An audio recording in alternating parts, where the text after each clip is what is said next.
Ganga versus मंगा।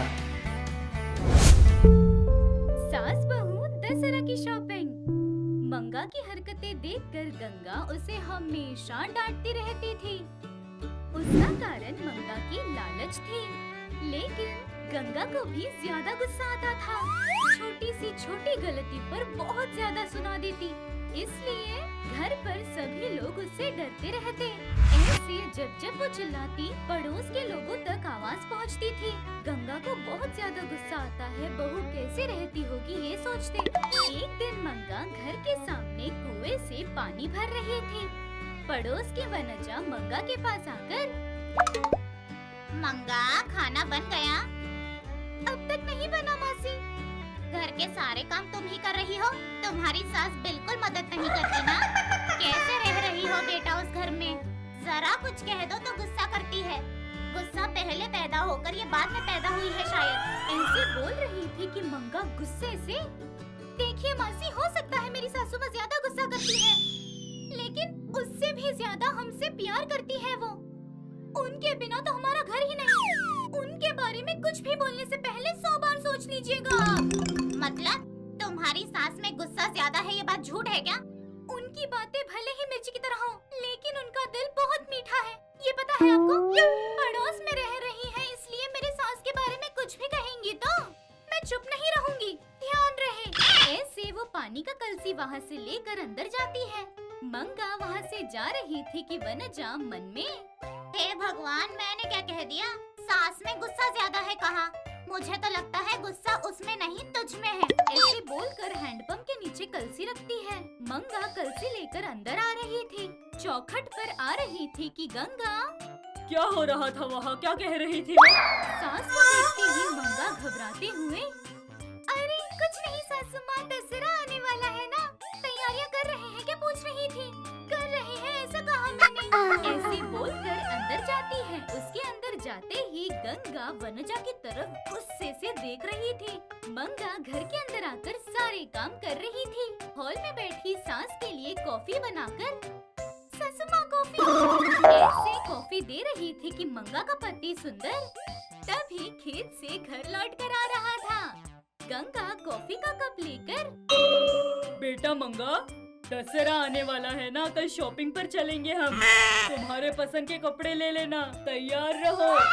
ऐसे कहती है। वो बात सुनकर सुंदर चौंक कर, ये हमारा ही घर है? नहीं शायद। मंगा, तुम यहाँ क्या कर रही हो? चलो हमारे घर। ऐसे पीछे मुड़ता है वो देखकर गंगा, ये हमारा ही घर है। माँ, ये तुम ही हो? शॉपिंग त्योहार वगैरह कह रही थी, इसीलिए मुझे लगा कि ये किसी और का घर है। क्यों? मैं शॉपिंग नहीं कर सकती? ऐसी बात नहीं है माँ, तुमने इतनी शांति से बिना गुस्सा किए शॉपिंग का नाम लिया ना, इसीलिए झटका लगा माँ। ये सच में तुम ही हो ना? हाँ बेटा, हर दिन हंसते हुए बात करने वाले पड़ोसी से मेरे प्रति उसका विचार क्या है? हर दिन मेरी डांट सुनकर मेरी बातों के ऊपर मेरे घर वालों का क्या विचार है, ये आज मैंने जान लिया बेटा। एक शब्द भी समझ नहीं आया माँ, थोड़ा तो विस्तार में बताओ माँ। किसी भी इंसान को हर दिन डांटो, हर दिन मारो, हर दिन ताना मारो, उस इंसान को ऐसे करने वाले पर कितना गुस्सा आना चाहिए? अरे बहुत आना चाहिए, है ना? है ना? लेकिन मेरी बहू को मैं कुछ भी कह दूं, लेकिन उसे थोड़ा सा भी गुस्सा नहीं। और मेरे बारे में किसी ने कुछ कह दिया तो चुप नहीं होती। मुझे इतना सम्मान देने वाली मेरी बहू पर मैं क्यों गुस्सा करूं? इसलिए ऐसे कहती है। वो बात सुनकर मंगा बहुत ज्यादा खुश हो जाती है। अब हमारे घर में सही मायनों में त्योहार है। अब हम त्योहार धूमधाम से मनाएंगे माँ। हाँ ठीक है, पहले हमें शॉपिंग पर जाना है, मेरी बहू के लिए साड़ी लेनी है। तुम्हारी मर्जी, पूरी दुकान खरीद लो। ऐसे अंदर जाता है। सुबह होते ही सास बहू दोनों बगल के गांव में शॉपिंग के लिए जाते हैं। सास बहू दोनों को देखकर दुकान वाला, आइए मैडम आइए, क्या चाहिए? हाँ, 2 किलो शक्कर, 3 किलो चने की दाल चाहिए। सॉरी मैडम, आइए साड़ियाँ दिखाता हूँ। चलो। ऐसे उसके पीछे जाते हैं। वो उसकी दुकान की सारी साड़ियाँ दिखाते हुए, मैडम, ये पिक्चर्स में हीरोइन पहनती हैं। उनका पहना हुआ हमें क्यों नया दिखाओ? मैडम ये नया है। फिर भी नहीं, हमें नया मतलब जो किसी ने नहीं पहना वो दिखाओ। सासू माँ वो देखिए। कौन सी, वो नीली वाली? हाँ वही सासू माँ। अरे भैया वो दिखा दो। ऐसे कहती है वो साड़ी निकाल कर दिखाता है। गंगा वो साड़ी लेकर, ये तुम्हें पसंद आई? जी सासू माँ। ठीक है, ये देखो एक बार, ये मुझे पसंद आई। वो एक साड़ी निकाल कर दिखाती है। तो फिर यही लीजिए सासू माँ, ये नहीं चाहिए।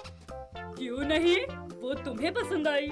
ये मेरी बहू के लिए पसंद से ले रही हूँ। दोनों साड़ी तुम्हारे लिए, ले लो। ऐसे कहते हैं। उसकी बातों पर मंगा शौक उनके सारे पसंद के कपड़े लेकर वहाँ से बिल काउंटर पर जाकर बिल बनाकर घर आते हैं। वे दोनों लोग शॉपिंग करके हाथ में थैली पकड़कर आते हुए देख वनजा शॉक हो जाती है। ऐसे देखते ही रह गई। अपने हाथ की थैली मंगा को देते हुए, तुम घर पर जाओ, मैं वनजा से बात करके आती हूँ। ऐसे बोलकर बहू को घर के अंदर भेजती है। वनजा के पास गंगा आती है। वनजा डरते हुए, शॉपिंग पर गए थे क्या भाभी जी? हाँ, तुम्हारी वजह से। मैंने क्या किया? मुझे बदल दिया ना। सास ज्यादा गुस्सा करती है, ऐसे डांटती है, वैसे डांटती है, ऐसे बहुत कहा ना। अरे मैंने कुछ नहीं कहा भाभी। डरो मत, तुम्हारे ऐसे कहने पर ही मैं बदल गई। तुम्हारा धन्यवाद करने आई थी। थैंक्स वनजा। ऐसे वहाँ से जाती है। ऐसे सास बहू दोनों दशहरा की शॉपिंग करके दशहरा का त्योहार बहुत ही धूमधाम से मनाते हैं।